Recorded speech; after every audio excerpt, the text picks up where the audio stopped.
Friends, তোমরা যদি কেউ কলকাতা মুকুন্দপুরের কাছাকাছি ফ্ল্যাটে রেন্টে থাকতে চাও তাহলে অবশ্যই কানেক্ট করতে পারো আমাদের হোয়াটসঅ্যাপ নাম্বারে। তো দেখতেই পাচ্ছ ফ্ল্যাটের বিল্ডিংটার ছবি আমি এখানে দেখিয়ে দিয়েছি। প্রথমে নিচে আমাদের গ্যারেজ আছে, আর গ্যারেজের ঠিক মাথার ওপরেই আমাদের ফ্ল্যাটটা, মানে যেটা গাছে আড়াল লাগছে।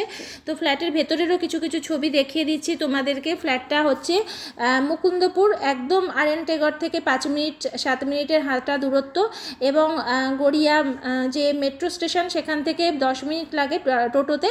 তো মিনি বাস স্ট্যান্ড যাচ্ছে, মুকুন্দপুরের মিনি বাস স্ট্যান্ডের একেবারে কাছাকাছি, মানে সামনেই আমাদের ফ্ল্যাটটা, পায়ে হাঁটা দূরত্ব আর কি।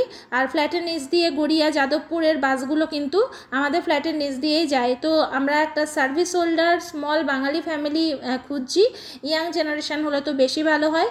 তো আর অবশ্যই আইটি ইন্ডাস্ট্রি প্রেফারেবল। তো তোমরা কানেক্ট করতে পারো খুব তাড়াতাড়ি। আমরা মোটামুটি 1 থেকে 1.5 মাসের মধ্যেই ফ্ল্যাটটা রেন্টে দিয়ে দেবো। যদি আরও কিছু জানতে চাও তবে নিচের কমেন্ট বক্সে কমেন্ট করবে। ফ্ল্যাটের রেন্ট হচ্ছে 9,000 টাকা, 8,500 প্লাস 500 হচ্ছে মেনটেন্যান্স, ঠিক আছে? তো দেখে নাও তোমরা, আশা করছি তোমাদের ভালো লাগবে। আর যদি আরও কিছু ডিটেলস জানতে চাও অবশ্যই কমেন্ট বক্সে কমেন্ট করো। তো আজকের মতো চলো, সকলকে টাটা, সকলে ভালো থেকো।